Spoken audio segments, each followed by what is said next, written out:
ৰাতিটো গভীৰ হৈ গৈছে। আৰ্য একেলগে ৰাস্তাত থিয় হৈ আছে। তেওঁৰ হাতত ঋতিকাৰ চিঠিখন। তাত লিখা, ৰাজ, মোৰ জীৱনৰ আটাইতকৈ ডাঙৰ ভয়। আৰ্যৰ চকু ডাঙৰ হৈ যায়। তেওঁ তৎক্ষণাৎ ফোন উলিয়াই ঋতিকাক কল কৰে, কিন্তু ফোন ছুইচড অফ। হঠাতে এটা আননোন নম্বৰৰ পৰা মেছেজ আহে, যদি ঋতিকাক বচাব বিচৰা তেন্তে আজি ৰাতি 11টাত অল্ড ব্ৰিজলৈ আহা। আৰ্য ভয় খায়ো সিদ্ধান্ত লয়, মই যাম। এটা পুৰণি ব্ৰিজ, চাৰিওফালে কুঁৱলী আৰু বৰষুণ।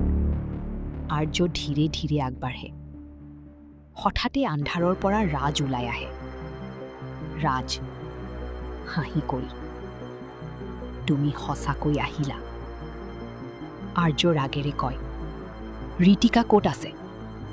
ঠিক তেতিয়াই দূৰত ঋতিকাৰ চিঞৰ শুনা যায়, আৰ্য, মোক বচাও। আৰ্য দৌৰি আগবাঢ়ে, কিন্তু ৰাজৰ মানুহে তেওঁক ধৰি পেলায়।